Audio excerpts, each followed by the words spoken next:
السلام عليكم ورحمة الله وبركاته. ازيكم يا شباب؟ عاملين ايه؟ يا رب تكونوا بخير. معاكم احمد زاهر. هتكلم النهارده عن مادة بناء الحاسب او الكمبيوتر اركتشر. مادة يعتبر كلها عملي او جزء كبير منها عملي، محتاجة فهم كتير، فركز معايا عشان تفهم الكلام اللي هيتقال في المادة. هنتكلم عن مفهوم بناء الحاسب، وكمان عن الأنظمة العددية والتحويلات ما بينها، وكمان هتكلم عن حاجة اسمها الفيرست كومبلمنت أو السكند كومبلمنت اللي هو المكمل الأول والمكمل الثاني، وكمان هتكلم عن الدوائر المنطقية وأنواعها، وهتكلم عن كل نوع منها، وهنتكلم عن الرسومات بتاعته وكده يعني. وهختم بحاجة اسمها الكارنوف ماب. الكارنوف ماب ده هتعرفها يعني ايه بس في آخر الفيديو، فيلا بينا نبدأ مع بعض. نروح على اول حاجه مع بعض. بيقول لي هنا الكمبيوتر اركتشر ديفينيشن، بيقول لي انه بيتكلم عن المفهوم بتاع الكمبيوتر اركتشر. طيب بيقول لي acts as the interface between the hardware and the lowest level software. بيقول لي ان ده الوسيط بين الهاردوير والبرمجيات اللي بتتعامل معاه بشكل مباشر زي نظام التشغيل. يعني ده الوسيط اللي بيربط ما بين الهاردوير والبرمجيات. بيقول لي ازاي بتقدر انهم يشتغلوا مع بعض. طيب عندي بعد كده الكمبيوتر هاردوير او مكونات الهاردوير اللي عندنا. بيقول لي ان عندي اول حاجه الالكترونيك سيركت او الدوائر الالكترونيه. بعد كده عندي الديسبلاي اللي هي شاشات العرض، ماجنتيك اند اوبتيكال ستورج ميديا اللي هي وسائل التخزين سواء بقى مغناطيسيه او بصريه. بعد كده عندي حاجه اسمها الالكتروميكانيكال اكويبمنت، دي اللي هي الاجهزه الكهروميكانيكيه او معدات كهروميكانيكيه. بعد كده عندي اخر حاجه الكوميونيكيشن فاسيليتي اللي هي مرافق الاتصال بتاعتي زي كروت الشبكه. طيب بيقول لي هنا ان في مفهوم اخر او مفهوم تاني للكمبيوتر اركتشر. بيقول لي ان ده النموذج او الخطه اللي بتوضح ازاي مكونات الهاردوير في الكمبيوتر اللي هي المعالج والذاكره ازاي بتتفاعل وبتشتغل مع باقي البرمجيات اللي عندي، او ازاي بيتحكم فيها او بتستخدمها يعني. بعد كده هنروح لحاجة تانية اسمها الكمبيوتر اركتشر اتريبيوت او مكونات بناء الحاسب. طيب مكونات بناء الحاسب اللي هي ايه؟ عندي الانستراكشن سيت اللي هي مجموعة من الاوامر الاساسيه اللي المعالج بيقدر ينفذها. بتحدد ازاي المعالج بيعمل العمليات الحسابيه والمنطقيه، وازاي بيقدر انه يتعامل مع البيانات اللي عندي. باختصار دي لغه التواصل بين المعالج والبرمجيات اللي عندي. طيب عندي تاني حاجة الداتا ريبريزنتيشن اللي هي الطريقة اللي بيتم بيها تخزين وفهم البيانات داخل النظام، سواء بقى كانت أرقام أو حروف أو صور، أي بيانات عندي. بيقول لي إن لازم يكون في نظام واضح يخلي المعالج يفهم ويقدر إنه يعالج البيانات دي بشكل صحيح. طيب عندي بعد كده الانبوت والاوتبوت ماشين. بيقول لي ان دي بتوضح ازاي الكمبيوتر بتاعي بيتعامل مع الاجهزه الخارجيه اللي هي ايه؟ الكيبورد، الماوس، الشاشه، الطبعه، الحاجات دي كلها. بتشرح طرق الادخال والاخراج، ازاي البيانات بتتنقل من الجهاز بتاعي وازاي بتتنقل للجهاز بتاعي. بعد كده عندي حاجه اسمها الادريسنج تكنيك. بيقول لي دي الطريقه بيستخدمها الكمبيوتر عشان يوصل لمكان معين في الذاكره بتاعتي. يعني ايه؟ يعني بتحدد ازاي المعالج بيقدر انه يلاقي البيانات اللي محتاجها داخل الرام او وحده التخزين اللي عندي. نروح بعد كده على مقارنة بسيطة جدا بين الكمبيوتر اركتشر والكمبيوتر اورجانيزيشن. طيب من حيث التعريف بيقول لي ان الكمبيوتر اركتشر ده الجزء اللي المبرمج بيتعامل معاه مباشرة، زي ايه؟ التعليمات اللي بيكتبها في البرنامج وطريقة ادخال واخراج البيانات اللي عنده. طيب الكمبيوتر اورجانيزيشن من حيث التعريف او المفهوم بتاعي بيقول لي ان التفاصيل الداخليه للجهاز اللي المبرمج ما بيشوفهاش. طب ايه هي الحاجات اللي المبرمج ما بيشوفهاش دي؟ بيقول لي ان ازاي الجهاز بتاعي بينفذ التعليمات دي جوه الهاردوير اللي عنده. طيب السكوب او بيركز على ايه؟ بيقول لي ان الكمبيوتر اركتشر هنا بيركز على الحاجات اللي بيحتاجها المبرمج بس وقت كتابه الكود بتاعي، زي اوامر المعالج والتمثيل بتاع البيانات. طيب لو جينا هنا على الاكزامبل فهتلاقي ان بيقول لي ان في الكمبيوتر اركتشر زي مثلا تعليمات المعالج اللي هي الانستراكشن سيت، وبيقول لي ان تمثيل البيانات، ادخال واخراج الانبوت والاوتبوت والعنونه. طيب عندي في الكمبيوتر اورجانيزيشن بيقول لي ان السكوب بيركز على ازاي مكونات الجهاز بتشتغل مع بعض عشان تنفذ الاوامر على مستوى فعلي اللي هي الهاردوير. طيب عندي الاكزامبل زي اشارات التحكم او واجهات الاجهزه او نوع الذاكره. طبعا احنا هنتكلم عن الجزء النظري كده سريعا، وهنبدا ان احنا ندخل في الجزء العملي لان هو ده المهم جدا. طيب نروح بعد كده على حاجه اسمها الاستراكشر دي. بيقول ان دي الطريقه اللي بتنظم مكونات الكمبيوتر وبتوصلها مع بعض. يعني دي انا بنظم المكونات بتاعه الكمبيوتر اللي عندي عشان اقدر ان انا اوصلها مع بعض وتشتغل كنظام واحد. طيب المكونات بتاعت الاستراكشر دي اللي هي ايه؟ السي بي يو، ودي اختصار للسنتر بروسيسنج يونت اللي هي المعالج بتاعي. طيب المعالج ده مسؤول عن ايه؟ مسؤول عن تنفيذ الاوامر ومعالجه البيانات. بعد كده عندي تاني حاجه اللي هي المين ميموري او الذاكره الرئيسيه، بيقول لي انها بتخزن البيانات والتعليمات اثناء التشغيل. طيب عندي بعد كده انبوت والاوتبوت، بيقول لي انها بتنقل البيانات بين الكمبيوتر والاجهزه الخارجيه اللي عندي، زي مثلا الكيبورد والشاشه والطبعه، الحاجات دي. بعد كده السيستم انتركونكشن، دي بتربط بين المعالج والذاكره ووحدات الادخال والاخراج. ليه؟ عشان تنسق العمل بتاعهم ويبداوا ان هم يشتغلوا مع بعض. بعد كده هنروح على السي بي يو، وقلنا اختصار للسنتر بروسيسنج يونت، وده اللي هو المعالج. نتكلم عن اول حاجه الكنترول يونت او وحده التحكم، اللي هي بتتحكم في تنفيذ التعليمات وتشغيل المعالج اللي عندي. الاي ال يو او الاريزماتيك اند لوجيك يونت، دي انها ازاي بتنفذ العمليات الحسابيه والمنطقيه. الريجستر دي بتخزن او مخزن مؤقت وسريع للبيانات داخل المعالج اللي عندي. السي بي يو انتركونكشن، دي بتربط المكونات الداخليه بالمعالج ببعضها عشان تقدر انها تشتغل مع بعض كجهاز واحد. طيب عندي بعد كده الفانكشن، هنتكلم عن الداتا بروسيسنج او تحليل البيانات، معالجة البيانات عفوا. بيقول لي ان تحليل ومعالجة البيانات يقوم بها المعالج.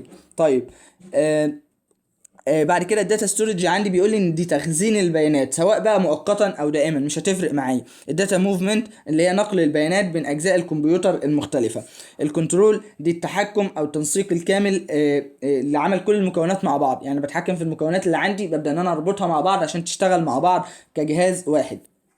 بعد كده هروح على حاجه اسمها الداتا بروسيسنج او معالجه البيانات.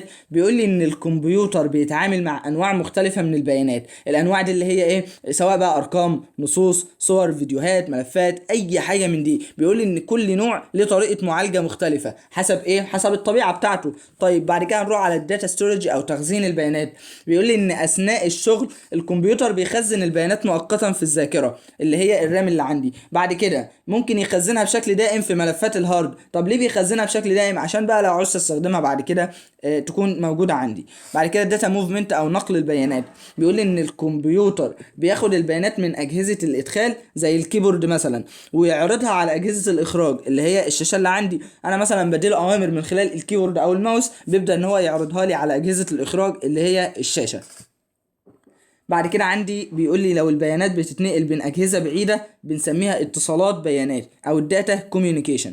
بعد كده عندي اخر حاجه اللي هي التحكم. بيقول لي ان وحده التحكم هي المسؤوله عن تنظيم كل العمليات داخل الكمبيوتر اللي عندي. يعني انا وحده التحكم دي مسؤوله عن كل حاجه جوه الكمبيوتر عشان تقدر انها تشغلها مع بعض. بيقول انها بتحدد الاوامر اللي بتتنفذ وبتتنسق بين اجزاء الجهاز عشان يشتغل بشكل صحيح ويشتغل كجهاز واحد.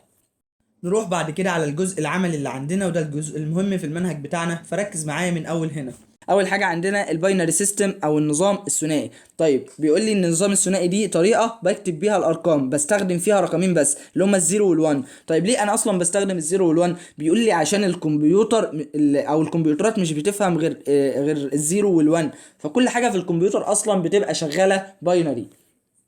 طيب تعالوا نشوف الارقام اللي عندنا ازاي اقدر ان انا احول الارقام العاديه لارقام باينري. طيب انتوا زي ما انت شايف كده، انت مش هتقدر ان انت تحفظ الجدول ده طبعا، الجدول ده هنحتاجه كتير بعد كده، ده هو الاساس اللي عندنا. طيب تعالوا نشوف ازاي نقدر ان احنا نطلع الارقام اللي عندنا دي بالباينري.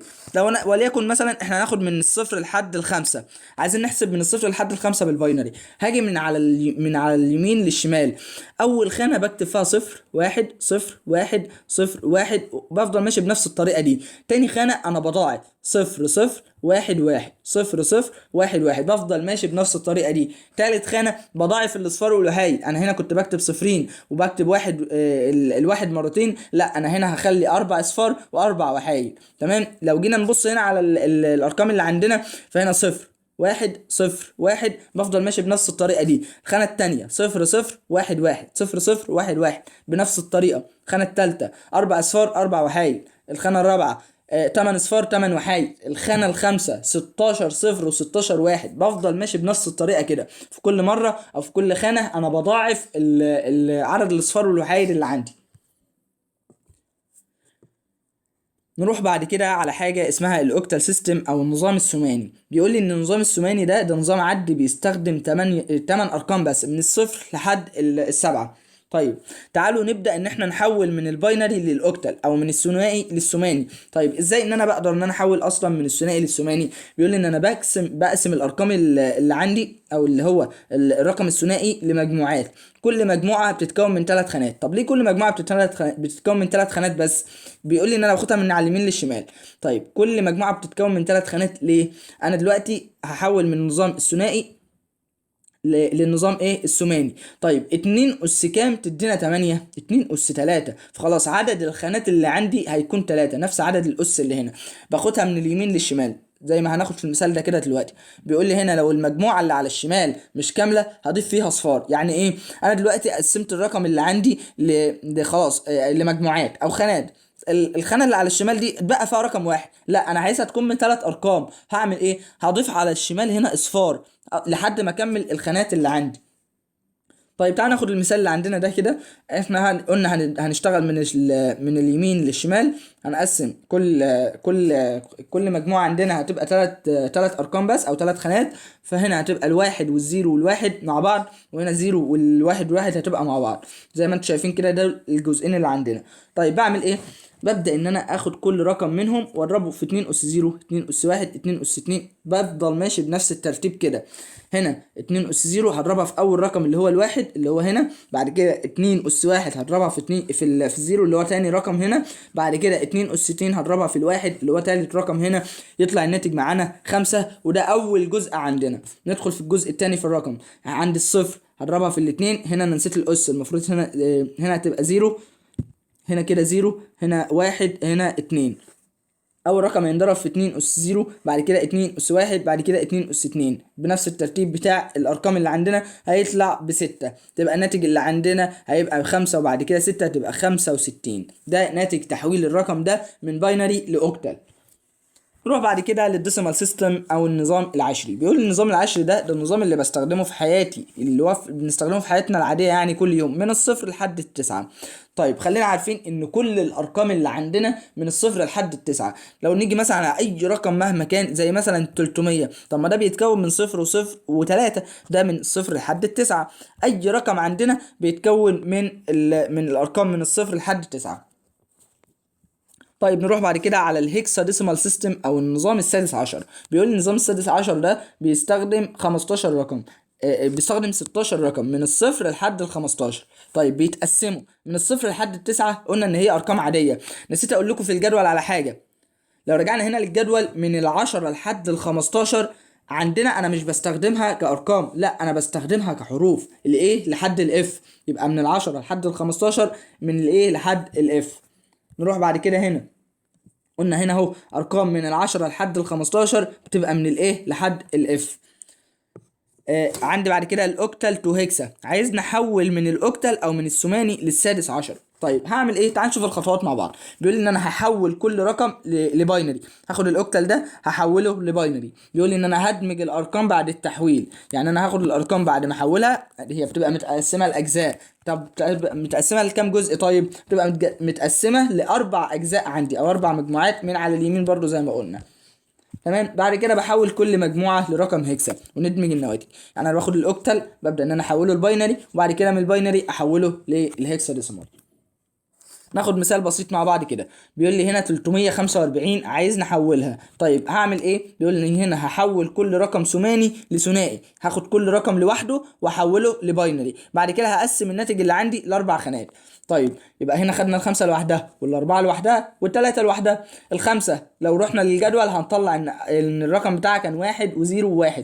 هنا الأربعة هنطلع إنها 0 0 1. التلاتة 1 1 0. تمام. دي الارقام من الجدول اللي عندنا. طيب نروح نقسمهم. طيب تعال نجمعهم كده مع بعض. هنا 1 0 1 0 0 1 1 1 0. دي الترتيب بتاعهم كده من فوق لتحت. تمام. احنا عايزين نقسمها على 4 خانات. فخلاص هنا هيبقى 4 خانات كده. بعد كده هنا 4 خانات. هيتبقى معايا 0 و1. احنا قلنا لما يبقى عدد الخانات اللي عندنا ناقصه بعمل ايه؟ بضيف اصفار على الشمال لحد ما اكمل الخانات اللي انا عايزها. هنا انا ضفت 3 اصفار على الشمال عشان اكمل الخانات بتاعتي. فيبقى الرقم عندي زي ما انتم شايفين كده، زي الجزء الاول الجزء الثاني والجزء الثالث. بعد كده هاخد كل رقم منهم هحوله لهكسا ديسيمال. طيب هحوله ازاي؟ هنروح على الجدول نشوف الرقم اللي عندي ده، الرقم ده رقم كام؟ هنلاقيه ان هو رقم 5. هنا نشوف ده رقم كام؟ هنلاقيه ان هو رقم 14. قلنا مش هنكتب رقم 14، هيبقى حرف الاي. طيب بعد كده الاصفار اللي عندي هتبقى بصفر، يبقى الناتج اللي عندي زي ما انتم شايفين كده. تمام، وده ناتج تحويل الرقم 345 من الاوكتال للهكسا ديسيمال. نروح بعد كده على الاوكتال تو باينري، عايز نحول من الثماني للثنائي، من الثماني للثنائي. طيب هعملها ازاي؟ بيقول لي ان رقم 65 ده ثماني اهو، عايز احوله. هاخد كل رقم لوحده، الخمسة لوحدها والستة لوحدها. الخمسة اروح اجيبها من الجدول تبقى 1 0 1، لكن الستة تبقى 0 1 1. طيب فهبدأ ان انا اجمعهم مع بعض بنفس الترتيب كده، وده يكون ناتج التحويل 65 من الاوكتال للباينري، وده هو الرقم الباينري اللي طلع معانا. طيب ناتج تحويل ال 47 من الثماني للثنائي، هعمل ايه؟ هاخد رقم 7 هبدأ ان انا احوله لوحده، يبقى 3 وحيد عندي. بعد كده الاربعة تبقى 0 0 1، وابدأ ان انا اجمعهم مع بعض هنا، تبقى ده ناتج تحويل الرقم 47 من الاوكتال او من الثماني لثنائي اللي هو الباينري. ده الرقم الباينري اللي طلع معانا في الاخر، ده تقريبا اسهل تحويل عندنا. طيب نروح بعد كده على الهكسا ديسيمال تو باينري. انا عايز احول من النظام السادس عشر للنظام الثنائي. بعمل ايه؟ زي ما انتم شايفين كده، ايه 3 سي. هحولها ازاي؟ هاخد كل رقم لوحده. السي اللي هي كانت تقريبا 13، 13، فخلاص تبقى هنا ده الرقم بتاعها. التلاتة هروح اجيب الرقم بتاعها من الجدول زي ما هو. الايه اللي هي رقم 10 هروح اجيب الجدول الرقم بتاعها بالباينري من الجدول برضو، تبقى 1 0 1 0، هتبقى بنفس الشكل كده. وهروح مجمع التلاتة على بعض جنب بعض كده، وده يكون الباينري اللي عندنا، وده يكون ناتج تحويل الرقم اللي عندي ده من الهكسا ديسمال للباينري. بعد كده هندخل على حاجه اسمها الاسكي كود، وبيقول لي ان ده عباره عن جدول. الجدول ده بيتكون من صفوف واعمده. بيقول لي ان كل جدول او عمود بيكون في تقاطع، التقاطع بتاع الصف مع العمود ده اسمه السلم.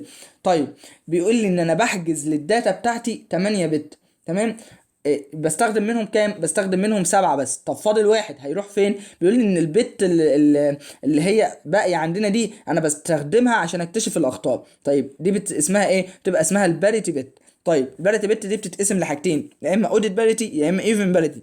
الاوديت باريتي اللي هي الفردي، لكن الايفن باريتي اللي هي العدد الزوجي. طيب هنا بيقول لي لو مجموع الواحد اللي عندي طلع عدد فردي، فخلاص ده هتبقى اودد باريتي. لكن في حاله ان الواحد اللي عندي المجموع بتاعه طلع عدد زوجي، فده هيبقى ايفن باريتي. طيب تعالوا نشوف مثال على كده. بيقول لي هنا اهو، انا هنا بعمل ايه؟ بجيب المثال اللي عندي ده، عايزني اشوف هو ايفن ولا اودد. طيب هعمل ايه؟ هبدا ان انا ابص على عدد الوان اللي عندنا، هشوف عندي كام. هنا 3 وهنا 1، يبقى 4 1، تبقى ده عدد زوجي. تمام، يبقى ده هتبقى ايفن باريتي وليس اودد باريتي. نيجي هنا على المثال التاني. اول 3 وحيد اهوت، هنا عدد الوان 3، خلاص ده هتبقى اوديت باريتي لان التلاتة عدد فردي. تمام، وده باختصار كده برضو الفرق ما بين الاوديت باريتي والايفن باريتي. نروح بعد كده على حاجه اسمها الفراكشن. الفراكشن دي تعال نشوف الخطوات بتاعتها عشان نفهم هي بتشتغل ازاي. اول حاجه انا باخد الكسر اللي عندي، هو عطاني مثال مثلا وليكن ده، باخد الكسر ده اضربه في 2. تمام، بعد ما اضربه في 2 باخد الرقم الصحيح اللي بيطلع لوحده، وباخد الرقم العشري لوحده. الرقم الصحيح ده بيكون اول رقم في الباينري. تمام، لكن الكسر اللي بيطلع لي ده باخده بضربه في 2 تاني. بفضل اكرر الخطوات دي. طيب بكرر الخطوات دي لحد امتى؟ لحد ما نخلص او اوصل لعدد الخانات اللي انا عايزها. طيب تعال ناخد المثال. بيقول لي هنا 625 من 1000. هبدأ ان انا اخدها اضربها في 2 تطلع معايا 1 وربع. طيب هاخد الواحد لوحده، يبقى ده اول رقم في الباينري. لكن ال 25 من 100 ده هاخده تاني واضربه في 2. طيب بعد ما اضربه في 2 هيطلع معايا بنص. الصفر هاخده زي ما هو، ده تاني رقم في الباينري. لكن النص ده او الخمسة من 10 هاخدها تاني واضربها في 2، تطلع معايا بواحد. آه، تبقى خلاص هنا بواحد، هنا مفيش كسر كده، يبقى انا خلصت. يبقى هنا الرقم اللي طلع معايا هنا زي ما انتم شايفين كده، ده الناتج 101 من 1000. ودي باختصار كده الطريقة اللي بتشتغل بيها الفراكشن. نروح بعد كده على حاجة اسمها النيجاتيف نمبرز او الارقام السالبة. طيب بيقول لي هنا الساين ماجنتيود، بيقول لي دي طريقة بمثل بيها الارقام الموجبة والسالبة في النظام الثنائي. طيب بستخدمها ازاي؟ بيقول لي هنا اهو بشوف اول رقم من على الشمال، لو اول رقم على الشمال ده كان صفر، فخلاص الرقم هيبقى موجب. لكن لو اول رقم على الشمال هنا كان موجب، كان واحد، فخلاص الرقم هيبقى سالب. بيقول لي هنا بيكون مسؤول عن اشاره الرقم موجب او سالب، والباقي بتكون قيمه الرقم العاديه. طيب تعالوا مثلا ناخد المثال ده سالب 3. تعالوا نجيب التلاتة لوحدها. التلاتة لوحدها لو رحنا للجدول فهتبقى 1 1 0. طيب انا دلوقتي هنا بالسالب، فهنا قلنا لو بالسالب انا عايز اعمل ايه؟ هحط في البت اللي على الشمال واحد، خلاص هنا هتبقى الرقم كامل زي ما انتم شايفين كده. لكن هنا بالموجب فخلاص هجيب التلاتة زي ما هي 1 1 0. بعد كده بالموجب فخلاص هضيف هنا صفر مش هضيف واحد، ويبقى الرقم زي ما انتم شايفين برضو كده. طيب نروح بعد كده على حاجه مهمه قوي او حاجتين مهمين قوي، الفيرست كومبلمنت اللي هي المكمل الاول، والسكند كومبلمنت اللي هي المكمل الثاني. طيب باختصار شديد جدا، الفيرست كومبلمنت بيقول لي دي طريقه بمثل بيها الاعداد السالبه في النظام الثنائي، بان احنا بنقلب كل بت. دي باختصار زي النوت، فكك بقى من التعريف اللي فوق ده كله كده. الفيرست كومبلمنت انا باخد الزيرو تطلع ب1، باخد ال1 تطلع بزيرو، كل زيرو تطلع ب1 و1 تطلع بزيرو. بالعكس انا بعكس الرقم، لو عندي زيرو هخليه 1، لو عندي 1 هخليه زيرو، وده هو المكمل الاول. يبقى عندي الرقم ده مثلا المكمل الاول بتاعه اهو، عكسه باخد كل زيرو احوله ل1. ده باختصار الفيرست كومبلمنت. نروح بعد كده على السكند كومبلمنت، او نبص في الاول كده على الفيرست كومبلمنت ان صب. طيب بيقول لي ان في الطريقه بتاعه الطرح انا بستخدم المكمل الاول. بعمل ايه؟ بيقول لنا بحول عمليه الطرح لعمليه جمع.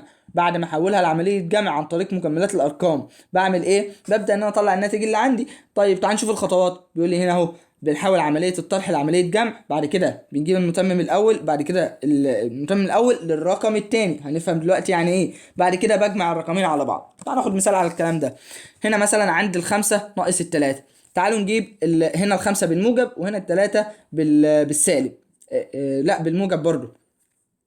فهنا هتبقى الخمسة اطلع الرقم بتاعها، والصفر اللي على الشمال ده عشان اللي هي بالموجب. قلنا لو على الشمال خانة بصفر يبقى ده رقم موجب، تبقى هنا صفر. التلاتة طلع الرقم بتاعها وعلى الشمال خانة هحط فيها صفر عشان ده رقم بالموجب. طيب كده انا حولت العملية لعملية جمع. طيب هجيب المكمل الاول او الفيرست كومبلمنت بتاع الرقم التاني. الرقم الاول ده خلاص زي ما هو ثابت هننزله زي ما هو هنا. الرقم التاني ده انا هجيب المكمل الاول بتاعه. طيب هجيب المكمل الاول بتاعه ازاي؟ قلنا ان احنا بنعكس كل زيرو تبقى 1 وكل 1 تبقى زيرو. خلاص هنا 1 1 0 0 تبقى 0 0 1 1، يطلع الناتج بتاعي هجمع دول على بعض. هنا 1 و0 تطلع ب1، هنا 0 0 تطلع ب0، هنا الزيرو هنا 1 1 تطلع 0 ومعانا 1، هنا 1 1 تطلع 0 ومعانا 1. طيب في بت زيادة عندنا هنا اللي هي الواحد. تعالوا نوضح تاني فكرة الجمع اللي عندنا هنا عشان تكون واضحة. الحتة دي مهمة قوي. طيب اول حاجة احنا بناخد اول رقم ده اللي هو الواحد هجمعه مع الصفر تطلع بواحد، مفيش اي مشكلة في دي. بعد كده هاخد تاني رقم اللي هو الزيرو مع الزيرو تطلع بزيرو، مفيش اي مشكلة في دي. هنا واحد والواحد، واحد واحد انا بحط زيرو وبخلي واحد على الخانة اللي بعدها. تمام. بعد كده باجي على الخانه اللي بعدها هنا بقت واحد، مع الواحد اللي تحت هحط زيرو وبعد كده احط واحد بره. الواحد دي تحتها حاجه؟ لا، تنزل زي ما هي. يبقى ده يكون الناتج اللي عندي. هنا انا كنت داخل 4 بت، هنا طلعت انا 5 بت. طيب في بت زياده عندنا، يقول لي ان البيت الزياده ده اللي هو في الناتج ده معناه ان الرقم موجب. طب ليه معناه ان الرقم موجب؟ بيقول لي ان لو مفيش بيت زياده، يعني لو الارقام دخلت 3 طلعت 3 يبقى الرقم سالب. تمام. لكن في حاله ان في بت طلع زياده على الناتج بتاعي فمعناه ان الرقم اللي عندي موجب.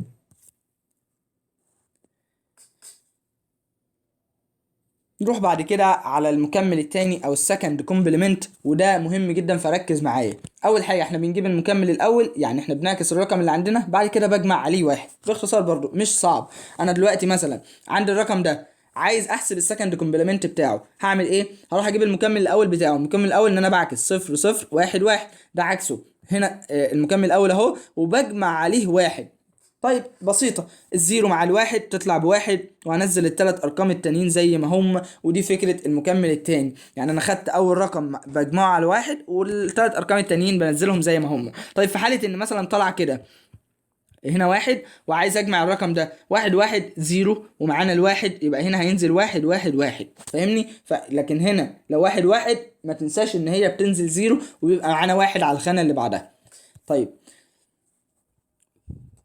نروح بعد كده على البوليان الجبرا. بيقول لي ان ده نظام رياضي بيتعامل مع القيم المنطقيه الزيرو والوان، بيتضمن بقى شويه حاجات بقى اللي هم الاند والاور والنوت والحاجات دي كلها اللي احنا خدناها قبل كده وعدنا وزدنا فيها مليون مره. تمام، فتعالوا نتكلم عن اول حاجه، ناخدهم بالترتيب كده. هنتكلم عن الاند. بيقول لي ان الخارج بيكون واحد لما المدخلين بيكونوا واحد. يعني ايه؟ يعني في حالة ان الحالتين اتحققوا فالناتج هيبقى واحد، لكن في حالة ان حالة واحدة بس هي اللي اتحققت فالناتج عندي هيبقى زيرو. تمام، ودي الرسمة بتاعتها، ودي العلامة اللي في النص او علامة الاند. تمام، نروح بعد كده على تاني حاجة اللي هي الأور. بيقول لي إن الأور الخارج بيكون واحد لما أي مدخل بيكون واحد. يعني في حالة إن شرط واحد اتحقق فخلاص الخارج اللي عندي هيكون واحد. هنا مثلا هنا صفر، ولا ده ما اتحققش وده ما اتحققش، فخلاص الاوتبوت اللي عندي او الخارج طبعا مش هيتحقق فهيبقى بزيرو. هنا اول شرط ما اتحققش، تاني اتحقق فخلاص هتبقى عندي بواحد، وهنا نفس الكلام تبقى بواحد. هنا الشرطين اتحققوا فبرضه هتبقى بواحد، تبقى دي عملية الجمع اللي في النص. تمام، هنا المفروض عملية ضرب مش عملية أس. هنا تقريبا دي علامة الأس أنا عملتها بالغلط، المفروض هنا هتبقى ضرب. تمام، نروح بعد كده هنا دي الرسمة بتاعت الأور. نعرف شكلها بيبقى فيها منحنى صغير كده، يعني عكس الأند بتبقى كده كده ما فيهاش أي منحنى. تمام، لكن الأور بتبقى فيها منحنى بسيط كده. تمام، بعد كده نروح على النوت اللي هي بتعكس بقى. النوت دي زي فكره الفيرست كومبلمنت، احنا كنا بناخد كل رقم نعكسه. هنا بتاخد قيمه منطقيه وبتدي العكس بتاعها، لو زيرو تطلع 1، لو 1 تطلع زيرو، ودي الرسمه بتاعت النوت اللي عندي. طيب نروح بعد كده على الناند. طيب بيقول لي ان الناند دي بتتكون من الاند والنوت. بيقول لي دي نفي لعمليه الاند، يعني باخد عمليه الاند بنفيها. طيب عمليه الاند عندي قلنا انها كانت بتحقق في حاله ان الحالتين بس بتبقى ايه؟ بتبقى متحققين. يعني لو الحالتين كانوا متحققين في الاند فخلاص دي بتبقى كانت الشرط هنا بيتحقق، لكن في كل الحالات التانية كانت بتبقى بزيرو عشان شرط واحد بس اللي اتحقق او مفيش شرط اتحقق. هنا بقى انا هعكس، انا هاخد الاند هنا كانت هنا صفر صفر وصفر واحد، لا هنا هتبقى العكس، هخليها واحد واحد واحد صفر. هنا بتتكون من الاند ومن النوت. تمام، طيب الرسمه بتاعتها نفس الرسمه بتاعت الاند بس زياده العلامه اللي هي الدايره اللي قدام دي، ودي اللي هي علامه الاند. بعد كده نروح على النور، ودي بتتكون من الاور والنوت. تمام، طيب الاور والنوت بيقول ان دي نفي لعمليه الاور. عمليه الاور كانت بتحقق او الشرط بيتحقق لما يبقى شرط واحد بس متحقق فيهم. تمام، او الشرطين متحققين، لكن في حاله ان الشرطين ما كانوش متحققين فكانت بتبقى بزيرو. يعني هنا كانت بتبقى زيرو واحد واحد واحد، دي عمليه الاور. هنا انا هنفي عمليه الاور فهتبقى عامله ازاي؟ هتبقى هنا واحد زيرو زيرو وزيرو. هنا نفس الرسمه بتاعه الاور بس عندنا علامه النوت بس قدام. نروح بعد كده على حاجة اسمها الاكس اور. بيقول لي ان الخارج بيكون واحد لما يبقى المدخلين اللي عندي مختلفين. تمام، نفهمها كده. المخرج اللي عندي بيكون واحد لو الحالتين مختلفين. هنا متشابهين فتبقى بزيرو، هنا متشابهين تبقى بزيرو، هنا مختلفين صفر وواحد تبقى بواحد، هنا واحد وصفر تبقى بواحد. طالما مختلفين تبقى النتيجة اللي عندي بواحد، لكن طالما مختلفين تبقى النتيجة اللي عندي بزيرو. ودي شكل الرسمة بتاعتها. نروح بعد كده على حاجه اسمها الاكس نور. طيب الاكس نور بيقول لي ان الخارج بيبقى واحد لما يبقوا متشابهين، عكس الاكس اور. الاكس اور كانت بتبقى لما يبقوا مختلفين تبقى بواحد، لا الاكس نور لما يبقوا متشابهين تبقى بواحد. هنا زيرو زيرو خلاص الخارج هيبقى بواحد، هنا واحد واحد هنا تبقى بواحد، هنا عشان مختلفين فهتبقى الخارج عندي بزيرو. ودي برضو شكل الرسمه بتاعتها. نروح بعد كده على الكارنوف ماب من اول هنا بقى، ودي حاجة تانية خالص وعالم جديد، ويعني هنسمي بقى واحنا داخلين على الجزء ده. نكمل مع بعض على حاجة اسمها الكارنوف ماب. بيقول لي ان دي أداة لتبسيط الدوائر المنطقية بطريقة مرئية لتقليل عدد البوابات في الدوائر المنطقية. طيب احنا هنتكلم بجزء نظري كده، لكن المثال هو اللي هيوضح لنا كل حاجه. طيب هنروح نشوف الخطوات استخدام خرائط الكارنوف ماب. بيقول ان انا بحدد عدد المتغيرات اللي عندي. عدد الخلايا اللي عندي بيكون ايه؟ بيكون 2 اس ان. طيب الخلايا اللي هي ايه؟ اللي هي المربع ده، يعني كل مربع ده انا بسميه خليه. تبقى 2 اس كام؟ ده 2 اس عدد المتغيرات اللي عندي. تمام. لو انا عندي مثلا 3 متغيرات، خلاص 2 اس 3 تطلع ب 8 خلايا، يعني هنا هعمل 8 مربعات. تمام. يعني هنا اهو بيقول مثال 2 اس 2 تطلع باربع خلايا، فالمفروض هنا يبقى فيه اربع مربعات بس. طيب بيقول لي في الكيرنوف ماب الانبوت هو العنوان او مكان الخليه قلنا المربع زي ما قلنا، والاوتبوت ده المحتوى اللي بيبقى جوه الخليه اللي عندي، او الرقم اللي جوه الخليه، او الخليه مليانه برقم كام. طيب تعال ناخد مثال، مش عايزكم تتخضوا من المنظر اللي هتشوفوه دلوقتي، اسهل ما يكون والله، بس انتوا ركزوا معايا. متخضش، عادي جدا، شكل المثال جميل اهو ومفيش احسن من كده. هنروح بعد كده نشوف اول حاجه، ده السؤال اللي على الشمال والجزء اللي على اليمين ده الحل. طيب هتعمل ايه؟ انت بتشوف اول حاجه عدد الخلايا، هنا غلط. تمام. عدد الخلايا هنا ما تبصش عليه. عندك هنا الاي والبي والسي والدي اربع متغيرات، فخلاص عدد الخلايا هتبقى 2 اس 4 تطلع بكام؟ ب 16. فالجدول اللي عندي انا هعمله فيه 16 خانه زي ما انتم شايفين كده، جدول فيه 16 خانه. طيب ببدا ان انا ارقم الجدول ازاي؟ تعال نشرحه على هنا كده، هنا ممكن يكون اوضح شويه. طيب عندي هنا 8 خانات، تعالوا نرقم عليهم الجدول. انا بعمل هنا صفر، واحد، اتنين، تلاتة، يعني اتنين بتكون في الاخر، بعد كده برجع تلاتة، هنا اربعة، خمسة، اروح للاخر، ستة، سبعة، بكمل بنفس الطريقة، تمانية، تسعة، اروح هناك 10، وبعد كده هنا 11، بفضل بكمل بنفس الطريقة. طيب تعالوا هنا اهو الترقيم، هنا صفر، واحد، الاتنين هناك والتلاتة هنا، أربعة، خمسة، ستة هناك والسبعة في العمود التالت، هنا التمانية والتسعة، بفضل ماشي بنفس الطريقة لحد ما أخلص كل الخلايا اللي عندي.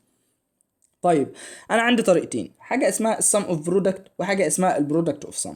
السم اوف برودكت دي اللي هنتكلم عنها في الجزء اللي بعد كده، المفروض كنت حطيتها قبل دي بس تمام. خلينا نبدا نشوف الاوت بوت اللي عندنا. لا هبص على الواحد ولا على الزيرو؟ انا كل الارقام اللي عندي دي انا مش عايزها في حاجه، كل ده انا مش عايزه في حاجه، انا عايز الاوت بوت اللي عندي ده هو الاهم. طيب انا ببدا عندي طريقتين، طريقه اسمها السم اوف برودكت والبرودكت اوف سم. السم اوف برودكت ده دي طريقه انا ببص فيها على الوان او الوحيد اللي عندي، لكن البرودكت اوف سم انا ببص على الاصفار اللي عندي. طيب انا بختار اهم طريقه على اساس ايه؟ انا بختار الطريقه السهله عندي. طب الطريقه السهله عندي اللي هي اللي هي اهنو، اللي هي اشوف العدد اللي فيها قليل. هنا عدد الاصفار اقل ولا عدد الوحيد؟ لا عدد الاصفار، فخلاص انا مثلا هبص على الاصفار. تعالوا نبدا ان احنا نشوف الجدول اللي عندنا. الجدول اللي عندنا بيتعمل كده، الترقيم اللي بره ده ثابت، صفر وصفر، صفر وواحد، واحد واحد، واحد وصفر، ده فوق او في جنب الجدول كده، دول ثابتين لازم يتحفظوا، والترتيب اللي جوه لازم تكون فاهمه عشان تعرف ترتب الجدول. طيب الخانات اللي جوه بقى على اساس ايه انا بحط واحد وعلى اساس ايه انا بحط زيرو؟ طيب تعالوا نشوف. تعالوا على الواحد هنا كده اللي هو لو هنبص مثلا على عدد الوان. طيب ولا الوان كتير، خلينا نبص على الزيرو. طيب استنى ننضف كل اللي احنا عملناه ده كده. طيب هنبص هنا على عدد الوان. قلنا الزيرو، يبقى اول زيرو عندنا، تاني زيرو، التالت، الرابع، الخامس، السادس، هحددهم كده قدامي. هاجي على اول زيرو فوق خالص، شوف المتغيرات اللي جنبه، صفر صفر واحد صفر، خلاص ارجع على الجدول، صفر صفر من على الشمال وواحد وصفر من على اليمين، يبقى هنا الصف الاول العمود الاخير هحط صفر فيه. تمام. بعد كده هنزل على الصفر التاني، الصفر التاني اشوف الخلايا بتاعته، صفر واحد، هنا صفر واحد صفر صفر، هرجع هنا الجدول من على الشمال، صفر واحد اللي هي هنا اهو العمود التاني، قلنا صفر واحد صفر صفر اللي هي هنا الصف التاني العمود الاول، يبقى هحط هنا صفر، وده تاني صفر ماليناه. بعد كده نروح على تالت صفر، تالت صفر بيقول لي هنا صفر واحد صفر واحد، نرجع نشوف صفر واحد صفر واحد اللي هي الصف التاني والعمود التاني، احط هنا صفر زي ما انتم شايفين كده. تعالى كده نروح على الصفر الرابع، بيقول لي صفر واحد واحد صفر. طيب صفر واحد من على الشمال اللي هي الصف التاني، واحد وصفر اللي هي العمود الاخير من على في الاعمده يعني، فهيبقى هنا هحط صفر. طيب بعد كده هنزل تحت، الصفرين اللي باقيين تحت خالص دول اللي قبل الاخير، واحد واحد صفر صفر، تبقى واحد واحد صفر صفر في هنا الصف الثالث العمود الاول هحط صفر. بعد كده اروح في الاخر خالص 1 1 0 1. هبدأ ان انا اشوف 1 1 اللي هي الصف الثالث، 0 1 اللي هي الصف التاني، يبقى هنا صفر. وكده اكون خلصت كل الاصفار اللي عندي، ومليت خلايا معينه جوه الجدول بتاعي. انا ما مليتش كل الخلايا اللي عندي في الجدول، لا انا مليت خلايا معينه جوه الجدول. طب بقيه الخلايا اللي عندي دي هعمل فيها ايه؟ دي بقى اللي انا هحط فيها الوحايد. لو جينا نمشي على الوحايد بنفس الطريقه، فاحنا هنلاقيها ان احنا هنملى الوحايد كده، والاصفار هيتبقى المكان بتاعها كله فاضي. لا انا بمشي بطريقه واحده، والخانات اللي بتتبقى فانا بعملها بالعكس، سواء بقى بصيت على الواحد سواء بصيت على الزيرو، انت ومزاجك يعني. طيب نروح بعد كده. بعمل ايه؟ انا عايز اطلع جروب من ال1 او جروب من الزيرو. طيب بعملها على اساس ايه؟ انا عايز ما ينفع لازم يكونوا جنب بعض. ببدأ من اول اتنين، الجروب بيتكون من 2 4 8 16، بفضل بضاعف بنفس الطريقة. طيب هنا انا مثلا هبص على عدد الواحد اللي عندي هنا 4 جنب بعض، فده يكون اول جروب عندي، الاربعة دول. عندي كمان الاربعة اللي بالطول دول هاخدهم برضو مع بعض، عادي نكرر. احنا عادي ممكن ناخد الاتنين اللي فوق دول مع بعض، بس كل لما ازود عدد الوحايد او عدد الخانات اللي عندي او عدد الخلايا في الجروب، فده بيكون افضل. طيب احنا خلينا عارفين ان الاربع اطراف بتوع المربع دول جايين على بعض اكنهم شكل كوره كده، فانت لو جيت تعملهم ككوره هتلاقي ان الواحد والواحد اللي فوق دول مع الواحد والواحد اللي تحت دول جنب بعض، اصلا هتلاقيهم 4 نفس اللي تحت دول. تمام، فهنبقى واخدينهم مع بعض بنفس الشكل كده. طيب نروح نشوف كده، احنا حددنا 3 جروبات، باقي وحيد تاني لا مفيش، فخلاص كده نبدأ ان احنا نشتغل بقى ونطلع الاوتبوت بتاعنا. طيب هنعمل ايه؟ نعمل جروب واحد. الجروب الاول اللي هو اهنه، قلنا هناخد الام 3 والام 7 والام 11 والام 15. الام 3 والام 7 والارقام دي اسم الخليه. ام 3 نروح على الثلاثه هنا كده اهو، ام 3 يبقى ده ام 3، يبقى الجروب الاول عندنا اللي احنا خدناه اللي هو بالطول ده ام 3 ام 7 ام 11 ام 15. طيب بعمل ايه بقى؟ ببدأ ان انا اشوف ال الارقام بتاعتهم. طيب بشوفها من خلال ايه؟ بروح على مثلا الام 3. طيب الام 3 نيجي على الصف بتاعها هنلاقي ان قصادها صفر وصفر، نغير اللون كده عشان يبان. هنا صفر وصفر، لكن العمود بتاعها واحد وواحد، فخلاص هنا هتبقى صفر وصفر وواحد واحد في اول صف. ام 7 نيجي على السبعة، الصف بتاعها صفر وواحد، العمود واحد واحد، تبقى صفر واحد واحد واحد. لكن الام 11 نيجي هنا الام 11 واحد واحد، ده في الصف بتاعها والعمود بتاعها واحد واحد، هنا المفروض 4 وحايد، مش مفيش صفر هنا، لا دي غلطة مني برضو، المفروض هنا 4 وحايد. طيب المفروض هنا الام 11 والام 15 انا بدلت الارقام بتاعتهم بالغلط، بس مش هتفرق في الحل يعني. تمام. طيب بعد ما طلعنا الحل بتاعهم وبعد ما طلعنا الارقام بتاعت كل صف، هبدأ ان انا اخد كل جروب قلنا ان احنا بناخده من العدد الوحيد اللي احنا جمعناها، باخد اسامي الجروبات، ببدأ ان انا اطلع الاصفار بتاعتها زي ما احنا شغالين كده. تمام، هعمل الثلاث جروبات بنفس الشكل. طيب بعد ما اخلص هعمل ايه؟ هنا انا هاجي اشوف الاعمده اللي عندي، كل الاعمده اللي شبه بعض. هنا انا رتبت عدد المتغيرات اللي عندي هنا، المفروض اي بي سي دي او الاكس واي زد ام مش هتفرق، المفروض هنا زي ما في الجدول مثلا نخليها اي بي سي دي. تمام، ببدا ان انا انزلهم. الزد مثلا تنزل ليه هتنزل عشان الصف بتاعها كله شبه بعض، الام الصف بتاعها كله شبه بعض، لكن هنا الاكس والواي هنا في ارقام مختلفه، الصفر والواحد، فخلاص ده هيتشال مش معانا، والواي نفس الكلام مش معانا. نيجي هنا على الجروب التاني، هنبدا ان احنا نشتغل بنفس الطريقه دي، الصف الاول مختلف فهنشيله، الصف الاخير مختلف فهنشيله، لكن الصفين اللي في النص متشابهين فيبقوا زي ما هما. بعد كده هنروح على الجروب الثالث المختلف برضه هنشيله، والباقي هنسيبه زي ما هو. احنا هنا في حتة مهمة قوي، احنا اشتغلنا على السم اوف برودكت ليه؟ عشان احنا عملنا الجروبات بعدد الوحايد. تمام، السم اوف برودكت دي قلنا ان احنا بنبص على عدد الوان اللي عندي، لكن البرودكت اوف سم انا ببص على عدد الزيرو. لكن هنا انا خدت الجروبات بالوان، فانا شغال بالبرودكت اوف سم. لما هنا في الجروب الاول طلع لي ان الاعمده اللي عندي وحايد، فخلاص انا مش هنزلهم زي ما هم. لكن لو جينا في الجروب التاني فطلع الاعمده اللي عندي اللي شبه بعضها اصفار، فخلاص انا لازم احط نفي على كل حاجه هتنزل، طالما طلع عكس الطريقه اللي انا شغال بيها بحط نفي. انا مثلا لو شغال هنا بالاصفار ومثلا طلع في الجروب اللي عندي اللي شبه بعض هم الوحيد، هحط نفي. لان انا شغال بصفار، يعني عكس ما انا شغال. تمام. فهنا عشان انا شغال بالسم اوف برودكت او بحدد الوحايد، فخلاص هتبقى هنا في الجروب الثاني هحط نفي فوق الواي وفوق الزد. تمام. لكن في الجروب الاخير هنا وحايد، فهتنزل زي ما هي. ببدا ان انا اجمع الاوتبوت زي ما هو مكتوب كده، بحط ما بينهم علامه جمع ان انا بجمعهم على بعض يعني. تمام. وده يكون الناتج اللي عندنا. طيب تعال ناخد الاوتبوت اللي عندنا ده ونبدا ان احنا نرسمه. نبص على الرسمه هنا. اول حاجه انا عندي ما بين كل اتنين علامه اند. تمام. عندي ما بين الواي والزد علامه عندي اند وفوقهم نوت، يعني أنا هيبقى في نفي في الاول، فانا هاخد الواي الاول وهنفيها، واخد الزد وهنفيها. تمام. تطلع معايا هنا الواي منفيه والزد منفيه، ما بينهم علامه اند، ودي هتبقى الاند الاولى اللي عندنا، قلنا دي علامه الاند. تمام.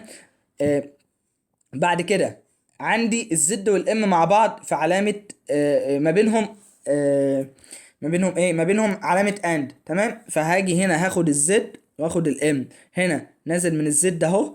تمام. اللي هو ده. والام هنا اهو، هاخد ما بينهم علامه الاند التانية، تطلع معايا زد ام هنا اللي هي اول حاجه عندنا فوق.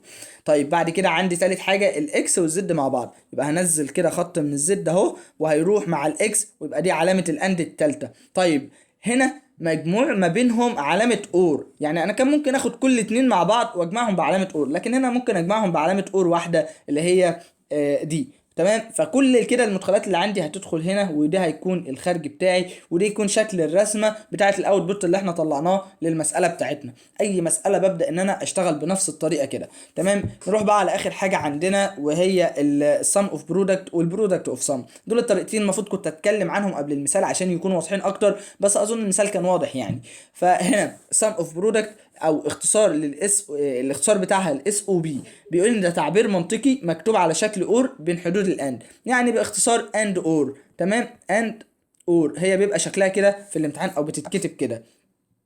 بيقول لي ان هنا بتستخدم لتمثيل الدوال المنطقيه لما يكون الخارج بتاعي واحد، يعني انا ببص على الواحد. لو جينا نشوف في المثال اللي فات احنا كنا بنبص على ايه، على الاوتبوت اللي الخارج بتاعه كان بواحد. تمام. فهنا اهو هبص على الخلايا اللي فيها واحد. بيقول لي ان الصيغه العامه دي الصيغه العامه بتاعتها، بيقول ان كل حد، يعني الصيغه العامه ان بيكون ما بين كل حاجه اند، لكن بره علامه الاور اللي هي الجمع. تمام. بيقول لي كل حد من المتغيرات هو اند، والمجموع ما بينهم هو اور، يعني ما بين المتغيرات اللي عندي اند وبره الاور، عشان كده اسمها الاند اور. لكن هنا في البرودكت اوف سم اسمها الاور اند. تمام. دي العكس، عكس الطريقه اللي فوق. بيقول ده تعبير منطقي مكتوب على شكل اند بين حدود الاور. فوق كانت الاور بين حدود الاند، هنا العكس. هنا بيقول انها بتستخدم لتمثيل الدوال المنطقيه لما يكون الخارج بتاعي زيرو. يعني ايه؟ يعني انا هبص على الخلايا اللي الخارج بتاعها زيرو. فوق انا كنت ببص على الواحد، لا هنا انا هبص على الزيرو. ودي الخانه دي الصيغه العامه بتاعتها. ما بين الخلايا ما بين المتغيرات اللي عندي علامه اور اللي هي الجمع، لكن المجموع ما بينهم هي علامه ضرب في الاقواس. تمام. اللي هي الاند. تمام. نروح نشوف مثال بسيط جدا وممكن نستخدم فيه اي طريقه احنا عايزينها منهم. هنعمل ايه؟ هنبدا ان احنا نروح على الامثله المدخلات اللي عندي او الانبوت اللي عندي. طيب الانبوت اللي عندي احنا دلوقتي هنشتغل بطريقه ايه؟ لازم نحدد في الاول. طب بنحدد على اساس ايه؟ لو الدكتوره حددت لنا طريقه معينه فخلاص لازم نشتغل بيها، لكن لو ما حددت لناش طريقه معينه وقالت ان احنا نحلها باي طريقه، فاحنا هنختار الطريقه الاسهل. الطريقه الاسهل بقى، الطريقه الاسهل هستخدمها على اساس ايه؟ هنا عندي واحد اتنين تلاتة أربع أصفار، عندي هنا واحد اتنين تلاتة أربع وحيد، فالطريقة دي أو دي مش هتفرق. أنا مثلا لو عندي تلات أصفار وخمس وحيد، الطريقة الأفضل هتبقى البرودكت أوف سم، لأن أنا كنت ببص على الزيرو، فكده هعمل عمليات أقل عندي. طيب تعالوا نشتغل بطريقة البرودكت أوف سم أو البي أو إس. طيب بعمل ايه؟ ده ببص على الزيرو اللي عندي كام زيرو؟ قلنا عندي اتنين تلاتة أربعة زيرو. هعمل ايه؟ هروح واخد، احنا قلنا افتكر الصيغه العامه بتاعه البرودكت اوف سم. البرودكت اوف سم اللي هي كانت الاور وبعد كده الاند، يعني الاور كانت بتبقى اللي هي علامه الجمع ما بين المتغيرات، بعد كده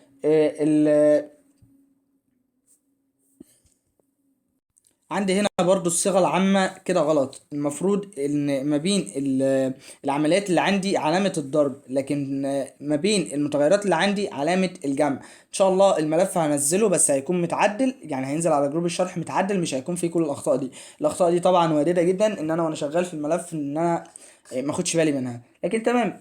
احنا ممكن هنا لو اصلا كنا شلنا، لو سيبناها زي ما هي كده وشلنا اللي فوق دي واشتغلنا على طريقة السم اوف برودكت، فهتبقى دي هي الصيغة العامة الصح بتاعتها. تمام. لكن احنا برضو هنكمل على طريقه البرودكت اوف سم وهنعرف الفرق. طيب السم اوف برودكت هنعمل ايه؟ احنا بس هنشيل كل علامه ضرب اللي في النص دي وهنحط زائد، وهنشيل علامه الزائد اللي بره دي وهتبقى علامه الضرب او علامه الاند يعني في النص. تمام.